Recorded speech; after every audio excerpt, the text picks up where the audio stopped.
আল্লাহ আমার রব, এই রবি আমার সব। দামে দামে তন মনে তারি অনুভব। তোমার দুনিয়াতে আমি যেদিকে তাকাই, অথই নিয়ামতে ডুবে আছি সবাই। পাক পাখালির গানে শুনি তসবিহ কলরব, তসবিহ কলরব। আল্লাহ আমার রব, এই রবি আমার সব। আসসালামু আলাইকুম। প্রিয় দর্শক, আপনারা যারা দেশে আছেন প্রবাসে, সবাইকে জানাই অনেক অনেক প্রীতি ও শুভেচ্ছা। শুরু হলো আন্টিবা আয়োজিত এবং লাভ হলো নিবেদিত অনুষ্ঠান আপনার জিজ্ঞাসা। আপনাদের সাথে আছি আমি জয়নুল আবেদিন আজাদ। আর আপনাদের মনে জায়গা প্রশ্নের জিজ্ঞাসার জবাব দিচ্ছেন বিশিষ্ট আলেম ডক্টর মোহাম্মদ সাইফুল্লাহ। আসসালামু আলাইকুম ওরহমতুল্লাহি ওবারাকাতুহু। প্রিয় দর্শক, চলুন তাহলে জিজ্ঞাসার জগতে। শুরুতে একটি চিঠি পাঠিয়েছেন সৈয়দা আলতাফুন নাহার, যুব উন্নয়ন অধিদপ্তর, টাঙ্গাইল থেকে। লিখেছেন, 2018 সালে পবিত্র হজ ব্রত পালন করেছি। মহিলা হওয়ার কারণে নিজ দেশে কখনো জামাতে নামাজ পড়ার সৌভাগ্য হয়নি।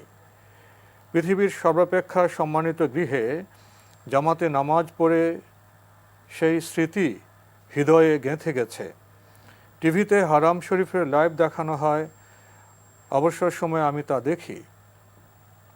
আমাদের দেশের নামাজের সময়ের সাথে সৌদি আরবে 3 ঘন্টার পার্থক্য, কিন্তু এশার নামাজের সময় পাওয়া যায়। আজান দেওয়ার সাথে সাথে নামাজ আদায় করে নেই। পুনরায় কাবা শরীফের জামাতের সাথে টিভি না দেখে শুধু আওয়াজ কানে শুনে জামাতে নিয়তে এখান থেকে নামাজ আদায় করলে কি নামাজ হবে? জামাতের মর্যাদা পাওয়া যাবে? ধন্যবাদ, খুবই গুরুত্বপূর্ণ প্রশ্ন করেছেন। প্রথম কথা হচ্ছে, আপনি জামাতে যে সলাত আদায় করতেছেন, এই সলাত শুদ্ধ হওয়ার জন্য আপনার ইক্তেদা বৈধ হতে হবে। মানে ইমামের পেছনে ইক্তেদা বৈধ হতে হবে। মানে কোন কোন শর্ত সাপেক্ষে ইমামের পেছনে ইক্তেদা বৈধ, সে বিষয়গুলো আপনাকে জানতে হবে। প্রশ্নই আসে না বাংলাদেশ থেকে সৌদি আরবের টেলিভিশনকে ইক্তেদা করে আপনি সলাত আদায় করবেন, কারণ টেলিভিশন তো ইমাম হতে পারে না। টেলিভিশনে শুধুমাত্র একটা সলাতের একটা চিত্র বা একটা দৃশ্য প্রকাশ করা হচ্ছে, প্রচার করা হচ্ছে, এছাড়া আর কিছুই নয়। মানে এখানে আবেগতাড়িত হওয়ার কিছুই নেই। তাই এই সলাতের সাথে কোনোভাবেই ইক্তেদার প্রশ্নই আসে না। এক্ষেত্রে যদি আপনি ইক্তেদা করেন এবং টেলিভিশনের সাথে সলাত আদায় করে থাকেন, যেমনি আপনার টাইমের সাথে সলাত মিলবে না, তেমনি আপনার মানে এই সলাতের মানে কোনো ধরনের ইক্তেদা বৈধ না হওয়ার কারণে কাজটি আপনার মন গড়া ইবাদত হয়ে যাবে। মানে নিজের খাহেশ মতো, ইচ্ছা মতো মন গড়া ইবাদত হয়ে যাবে, যে ইবাদতের কোনো ভিত্তি ইসলামের মধ্যে নেই। আর এই ধরনের ভিত্তিহীন ইবাদত যদি করেন তাহলে গুনাহগার হবেন। সওয়াব তো দূরের কথা, কারণ ইবাদতের জন্য শর্ত হচ্ছে প্রত্যেকটি ইবাদত শরীয়তের যে তরিকা রয়েছে, নবী সাল্লাল্লাহু আলাইহি ওয়াসাল্লাম সুন্নাহর মাধ্যমে যেই পদ্ধতি শিক্ষা দিয়েছেন, সেই পদ্ধতি অনুসরণ করে আমাদেরকে করতে হবে। এখন আমরা যদি নবী সাল্লাল্লাহু আলাইহি ওয়াসাল্লাম অনুসরণ না করে নিজেদের মন মতো সেই কাজটি করি, তাহলে আমাদের আমল বাতিল হয়ে যাবে, আর ইবাদত থাকবে না। ইবাদত থাকবে না। আতিউ আল্লাহ ওয়া আতিউ রাসূল ওয়া লা তুবতিলু আমালাকুম। আল্লাহ সুবহানাহু ওয়া তাআলা কোরআনে কারীমের মধ্যে ইরশাদ করেন, তোমরা আল্লাহর আনুগত্য করো এবং রাসূলের আনুগত্য করো। অর্থ কি? এর অর্থ হচ্ছে আল্লাহ এবং তার রাসূলের নির্দেশনা অনুযায়ী আমরা আল্লাহ রাব্বুল আলামিনের আনুগত্য এবং ইবাদত করতে হবে। সুতরাং এর বাইরে যদি কোনো কাজ করি আর সেটাকে আমরা যদি মনে করি যে ইবাদত, তাহলে ওয়ালা তুবতিলু আমালাকুম, তোমরা তোমাদের আমলসমূহ বাতিল করে দিলে, আমলগুলো আল্লাহ রাব্বুল আলামিনের কাছে গ্রহণযোগ্য হবে না। ফলে আপনি যে পদ্ধতি অনুসরণ করেছেন সেই পদ্ধতি একেবারেই গর্হিত, মানে একেবারেই নিষিদ্ধ পদ্ধতি। সেটা হলো টেলিভিশন কোনোভাবেই অনুসরণ করার বিষয় নেই। টেলিভিশনে শুধুমাত্র মক্কা বা মদিনার যেই দৃশ্য দেখানো হয়ে থাকে, এটা যদি কেউ দেখেন, মানে তিনি বাহ্যিকভাবে একটু একটু অনুপ্রেরণা পেলেন, মানে যে মুসলিম উম্মাহর সাথে যুক্ত হলেন। ইবাদতের ক্ষেত্রে মুসলমানরা সত্যিকার অর্থে যেই সৌন্দর্য রয়েছে ইবাদতের, সেটা উপলব্ধি করতে পারলেন। এর অর্থ এই নয় যে আমরা টেলিভিশনে এটা দেখানো হয় এটাকে অনুসরণ করার জন্য। সুতরাং আবেগতাড়িত হওয়ার বিষয় নয়, বরং শরিয়ার নির্দেশনা অনুযায়ী ইবাদত করতে হবে। আমরা জানলাম এভাবে ইবাদত করা যাবে না, নামাজ আদায় করা যাবে না।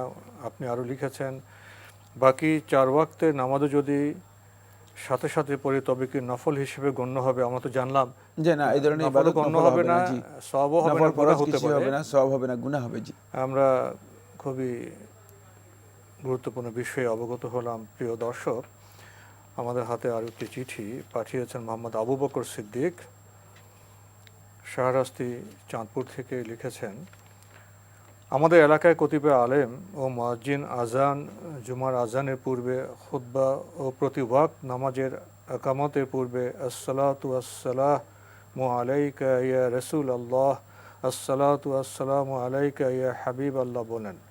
এ নিয়ে আমাদের সমাজে বিরাট দ্বন্দ্ব দেখা দিয়েছে। কোরআন ও হাদিসের আলোকে এটি কতটুকু বাস্তবসম্মত জানালে উপকৃত হব। ধন্যবাদ।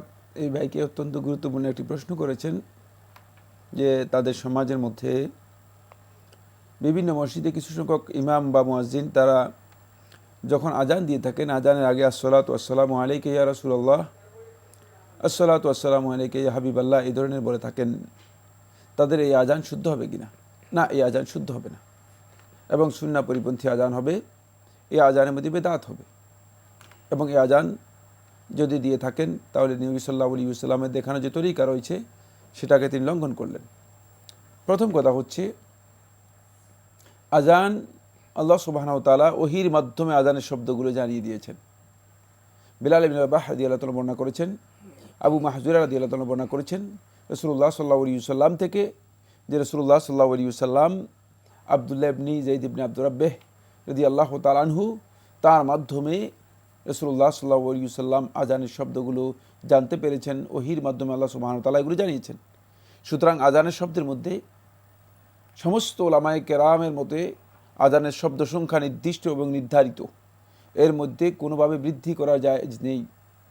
হানাফি উলামায়ে কেরামগণ তাদের ফিকহের মধ্যে স্পষ্ট করে উল্লেখ করেছেন আজানের শব্দ সংখ্যা কয়টি। সুতরাং এর মধ্যে যদি নতুন কিছু আগে অথবা পরে এড করা হয়ে থাকে, এর অর্থ তিনি আজান নবী সাল্লাল্লাহু আলাইহি ওয়াসাল্লাম যে আজান শিক্ষা দিয়েছেন সে আজান শিক্ষা দেননি, সে আজান তিনি আজান দেননি, এই আজানের অনুসরণ করেননি।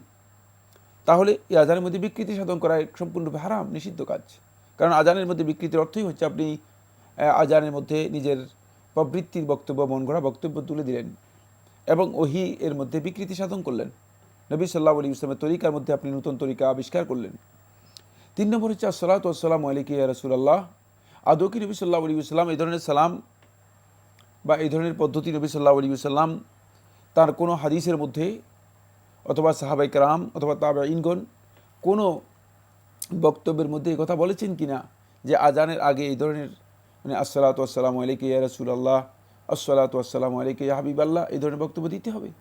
আদৌ কি বলেছেন কিনা যদি আমরা দেখি হাদিসের কিতাবগুলো, তাহলে আমরা দেখব রাসূলুল্লাহ সাল্লাল্লাহু আলাইহি ওয়াসাল্লামের কোনো হাদিসের কিতাবের মধ্যে এমনকি একটা মিথ্যা হাদিসও নেই এই মর্মে যে আল্লাহ নবী সাল্লাল্লাহু আলাইহি ওয়াসাল্লাম বলেছেন আজানের আগে নবী সাল্লাল্লাহু আলাইহি ওয়াসাল্লামের উপর দুরূদ অথবা সালাম দিয়ে আজান শুরু করতে হবে।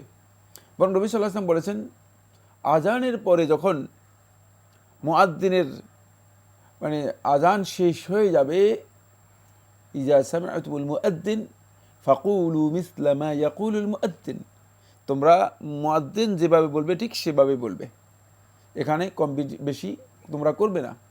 রাসূলুল্লাহ সাল্লাল্লাহু আলাইহি ওয়াসাল্লাম হাদিসের মধ্যে বলেছেন এরপরে তোমরা সুম্মা সাল্লু আলাইয়া, তারপর তোমরা আমার উপর দরুদ পড়বে, তারপর আমার উপর দরুদ পড়বে। ওয়াসালুল্লাহ আলিয়াল ওয়াসিলা, এবং আল্লাহ রাব্বুল আলামিনের কাছে আমার জন্য ওসিলায়ের দোয়া করবে। ওসিলা হচ্ছে জান্নাতের মধ্যে একটি উচ্চ মর্যাদা, যেটা আমরা আল্লাহ রাসূল সাল্লাল্লাহু আলাইহি ওয়াসাল্লামের জন্য সবসময় সালাতের পরে দোয়া করে থাকি, মাকামে মাহমুদের কথা বলি, আতি মুহাম্মাদানিল ওয়াসিলাতা ওয়াল ফাদিলা, যে আমরা যখন দোয়া করে থাকি আজানের পরে সেই দোয়াটি আমরা করে থাকি আজানের পরে।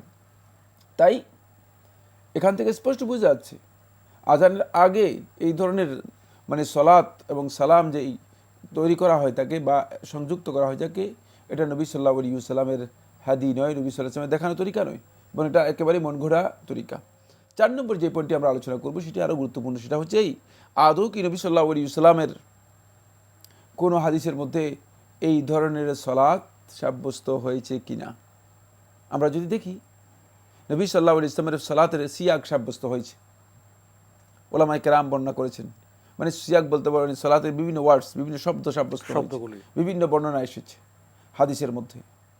হাদিসের মধ্যে কোথাও মানে এই লফজ আসে নাই যে নবী সাল্লাল্লাহু আলাইহি ওয়াসাল্লাম সাহাবায়ে কেরামদেরকে এই ধরনের শব্দ শিক্ষা দিয়েছেন দুরুদের ব্যাপারে অথবা সালামের ব্যাপারে। নবী সাল্লাল্লাহু আলাইহি ওয়াসাল্লাম বলেছেন এইভাবে সালাম অথবা দুরুদ দিতে যে আসসালাতু ওয়াসসালামু আলাইকা ইয়া রাসূলুল্লাহ, এই ধরনের কোনো লফজ আসে নাই। সুতরাং এখানেও আমাদের খেয়াল রাখতে হবে, কারণ নবী সাল্লাল্লাহু আলাইহি ওয়াসাল্লাম যেটা শিক্ষা দেন নাই, যেভাবে নবী সাল্লাল্লাহু আলাইহি ওয়াসাল্লাম করতে বলেন নাই, সেভাবে নবী সাল্লাল্লাহু আলাইহি ওয়াসাল্লামের উপর সালাত এবং সালাম পড়ার বিষয়টি একেবারেই গরহিত। কারণ অন্য হাদিসের মধ্যে নবী সাল্লাল্লাহু আলাইহি ওয়াসাল্লাম থেকে সাহাবায়ে কেরাম বর্ণনা করেছেন ওয়াকাদ আরাফনা ইয়া রাসূলুল্লাহ সাল্লাল্লাহু আলাইহি ওয়াসাল্লাম কাইফা নুসাল্লিমু আলাইক, যে আমরা তাশাহুদের মাধ্যমে জানতে পেরেছি কিভাবে আমরা আপনার উপর সালাম দেব, আপনাকে সালাম জানাবো, এই বিষয়টা আমরা জানতে পেরেছি। ফাকাইফা নুসাল্লি আলাইকা, কিভাবে আপনার উপর দরুদ পড়বো সেটা আমাদেরকে শিখাবেন, কিভাবে আমরা আপনার উপর দরুদ পড়বো। তখন আল্লাহ নবী সাল্লাল্লাহু আলাইহি ওয়াসাল্লাম শিক্ষা দিয়েছেন ফাকুলু আল্লাহুম্মা সাল্লি আলা মুহাম্মদ ওয়া আলা আলি মুহাম্মদ কামা সাল্লাইতা আলা ইব্রাহিম ওয়া আলা আলি ইব্রাহিম ইন্নাকা হামিদুম মাজিদ। এই রওয়ায়াতগুলো রয়েছে। সুতরাং দরুদ ইব্রাহিম যেটাকে বলা হয় থাকে, এই ধরনের দরুদ রাসূলুল্লাহ সাল্লাল্লাহু আলাইহি ওয়াসাল্লাম শিক্ষা দিয়েছেন। এই ক্ষেত্রে রাসূল সাল্লাল্লাহু আলাইহি ওয়াসাল্লামের সালাত সেটি ইবাদত, এবং রাসূলুল্লাহ সাল্লাল্লাহু আলাইহি ওয়াসাল্লামের সালাতের ব্যাপারে আল্লাহ নবী সাল্লাল্লাহু আলাইহি ওয়াসাল্লামের কাছ থেকে সাহাবায়ে কেরাম সুনির্দিষ্ট শব্দ বর্ণনা করেছেন, যে শব্দের মাধ্যমে এটি সাব্যস্ত হয়েছে। তাই এখানে নিজে তৈরি করা মানে এটাও ইবাদত হবে না, যদিও এই বিষয়টি নিষিদ্ধ নয়। জি, তাহলে আমরা আপনার বক্তব্য থেকে উপলব্ধি করলাম যে জুমার আজানের পূর্বে, পাঁচ ওয়াক্ত আজানের পূর্বে, খুতবার পূর্বে, সকল আজান জি নির্দিষ্ট করার প্রয়োজন। জি, আমরা দরুদ বা সালাত এগুলো আমরা পেশ করব না, আমরা এটা জানলাম প্রিয় দর্শক সুস্পষ্টভাবে। আল্লাহ আমার রব, এই রবি আমার সব, আল্লাহ আমার রব, এই রবি আমার সব। আমাদের হাতে একটি চিঠি, দীর্ঘ চিঠি, অনেক প্রশ্ন পাঠানো হয়েছে। প্রিমিয়ার ব্যাংক শনি রাখরা ঢাকা থেকে লিখেছেন, পরিপূর্ণভাবে প্রতিশ্রুতি বা ওয়াদা পালন করা যাবে কিভাবে? আল্লাহ তাআলার সাথে কি আমরা কোনোভাবে ওয়াদাবদ্ধ? কাউকে কাজটি মাথা নাড়িয়ে সম্মতি জানালে যে করে দিব, পরে না করলে কি ওয়াদা ভঙ্গ করা হবে? আপনি যে বিষয়ে ওয়াদা করেছেন সেই ওয়াদাটুকু আপনি পূরণ করলেই পরিপূর্ণভাবে ওয়াদা পূরণ হবে, আর এটা ভঙ্গ করলে আপনি পরিপূর্ণভাবে ওয়াদা ভঙ্গ করলেন। আপনি যদি কোনো কারণে কোনো কমিটমেন্ট কাউকে দিয়ে থাকেন, সেই কমিটমেন্ট রক্ষা করার জন্য চেষ্টা করবেন। কিন্তু যদি আপনি মনে করেন যে না, এই কমিটমেন্ট আমি রক্ষা করতে পারছি না, আপনার কোনো ওজরের কারণে, এটা হতে পারে মানুষ, আল্লাহ সুবহানাহু ওয়া তাআলা মানুষদেরকে সৃষ্টি করেছেন ওয়া খুলিকাল ইনসানু দাঈফা, আর মানুষদেরকে সৃষ্টি করা হচ্ছে দুর্বল করে। ফলে মানুষ মানে কোনো কিছু ওয়াদা করলে যে সেটা পালন করতে পারবে, এটা যথার্থ নয়, সঠিক নয়। বরং কোনো না কোনো দুর্বলতার কারণে মানুষ সেখানে ব্যর্থ হতে পারে। কোনো না কোনো দুর্বলতার কারণে মানুষ তার ওয়াদা ভঙ্গ করার জন্য সে বাধ্য হতে পারে। সেক্ষেত্রে তিনি চেষ্টা করবেন যেটা, সেটা হলো এই ইচ্ছাকৃতভাবে ওয়াদা ভঙ্গ করবেন না। তিনি তার ওজর থাকলে ওজরটুকু পেশ করবেন। এখানে চেষ্টাটাই মুখ্য, যে চেষ্টা হচ্ছে ওজরটুকু তিনি পেশ করবেন। যিনি ইচ্ছাকৃতভাবে ওয়াদা করেন, লঙ্ঘন করেন, অথবা ওয়াদা করেন উদ্দেশ্য এই এটা পূরণ করবেন না, চাতুর্য, কৌশল, মানে কৌশল করার জন্য অথবা অন্তরের মধ্যে মুনাফিকি রাখার জন্য, তিনি সত্যিকার মুনাফিক। ওয়াদা করার উদ্দেশ্য হচ্ছে আন ইউখলেফা, মানে এই ওয়াদার খেলাফ করবে, ওয়াদার বিপরীত কাজ করবে, মানে এর মাধ্যমে মানে ওই লোকটাকেও খুশি রাখলো, আবার মানে এর বিপরীত দিকটাকেও খুশি রাখার জন্য চেষ্টা করে অনেকেই। যদি এই উদ্দেশ্য হয় থাকে তাহলে তিনি এই কাজটি মুনাফিকের মধ্যে অন্তর্ভুক্ত হবে। আর মুনাফিকের প্রকৃত বিষয় আল্লাহ সুবহানাহু ওয়া তাআলা সবচেয়ে ভালো জানেন। আসলে আপনার অন্তর মধ্যে আপনি কী ইচ্ছা করেছেন সেটা তো আমি জানি না, কিন্তু যদি আপনি ওয়াদা করে থাকেন সত্যিকার পূরণ করার জন্য, সেক্ষেত্রে কোনো ওজরের কারণে যদি আপনি এই ওয়াদা পূরণ করতে অক্ষম হন, তাহলে আল্লাহ তাআলার কাছে ক্ষমা চাইবেন। আল্লাহ সুবহানাহু ওয়া তাআলা অবশ্যই বান্দাদেরকে ক্ষমা করে দেবেন। সেক্ষেত্রে আপনার জন্য বাধ্যতামূলক নয় যে আপনি মানে ওয়াদা পূরণ করতে পারছেন না, আপনার সর্বোচ্চ মানে সম্ভবের বাইরে যেটা সেটা আপনি করবেন। কারণ মানুষকে আল্লাহ রাব্বুল আলামিন সামর্থ্যের বাইরে কিছু করতে পারবে না, মানে দায়িত্ব আল্লাহ সুবহানাহু ওয়া তাআলা কোনো নির্দেশ অথবা হুকুম দেন না। তাই সেটা আমাদের খেয়াল রাখতে হবে। এটা 1 নম্বর। 2 নম্বর, 2 নম্বরটা হলো আল্লাহ তাআলার সাথে কি আমরা কোনোভাবে ওয়াদাবদ্ধ? সুবহানাল্লাহ, আল্লাহ রাব্বুল আলামিনের কাছে আমরা তো ওয়াদাবদ্ধ। আল্লাহ রাব্বুল আলামিনের যখনই আমরা আল্লাহর বান্দা হিসেবে এই পৃথিবীর মধ্যে রাস্তু এসেছি, বিরাব্বিকুম আমরা কালু বালা। ওয়াদা দিয়েছি আল্লাহ রাব্বুল আলামিনের তাওহীদের ওয়াদাবদ্ধ, এবং এই তাওহীদের উপর যদি আমি আমার জন্ম থেকে মৃত্যু পর্যন্ত সর্বশেষ বক্তব্য পর্যন্ত যদি প্রতিষ্ঠিত থাকতে না পারি, তাহলে আমি ওয়াদা লঙ্ঘন করলাম, আল্লাহ রাব্বুল আলামিনের সাথে প্রকৃত ওয়াদা লঙ্ঘন করলাম। আর এই ওয়াদা এত বিস্তৃত যে এর মাধ্যমেই মূলত একজন ঈমানদার ব্যক্তি তার ঈমানের মানে সত্যিকার ঈমানের উপর প্রতিষ্ঠিত থাকতে পারবে এবং নিজের সমস্ত আমলকে, সমস্ত কার্যক্রমকে এরই আলোকে তিনি পরিচালিত করবেন। তাওহীদ ঠিক মূল রেখেই, ওয়াদা তো আল্লাহর সাথে। তাওহীদ ঠিক রেখেই এই কাজটি করবেন। তাই আল্লাহ রাব্বুল আলামিনের সাথে যে ওয়াদা, সেটা ওয়াদা নয়, বরং সেটা হচ্ছে উবুদিয়ত। এটাকে ওয়াদা বলা হয় না, এটা হচ্ছে উবুদিয়ত। সেটা হচ্ছে নিজের গোলামির পরিচয় আল্লাহ রাব্বুল আলামিনের কাছে যথার্থভাবে তুলে ধরার চেষ্টা করা। যতদিন পর্যন্ত সেটি চেষ্টা করতে পারবো, ততদিন পর্যন্ত আমরা আল্লাহর বান্দা হিসেবে যথার্থ আল্লাহর বিধানের অনুসারী হব। অন্যথায় আমরা আল্লাহ রাব্বুল আলামিনের বান্দেগী থেকে যত দূরে সরে যাব, ততই ক্ষতিগ্রস্ত হব এবং আল্লাহ রাব্বুল আলামিনের সাথে যেই প্রতিশ্রুতি অঙ্গীকার রয়েছে সেই অঙ্গীকার লঙ্ঘনকারী হব।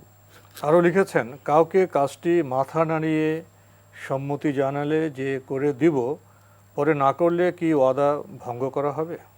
আপনি সম্মতি জানান, কিন্তু পরবর্তী ইচ্ছাকৃতভাবে যদি না করেন, তাহলে আপনি এক প্রকারের ওয়াদা লঙ্ঘন করছেন, কোনো সন্দেহ নেই। এটা নিয়ত জড়িত এখানে। আর যদি আপনি মানে চেষ্টা করেছেন, পারেন নাই, সেক্ষেত্রে মানে এই বিষয় নিয়ে এত বাড়াবাড়ি করার বিষয় নয়। আপনি চেষ্টা করবেন আপনার যতটুকু সম্ভব সেটা পালন করার জন্য। এখানে একটা বিষয় উল্লেখ করে দিতে চাই, সেটা হচ্ছে এই কোনো ধরনের হারাম কাজের ওয়াদা করলে সেটা ভঙ্গ করা অপরিহার্য।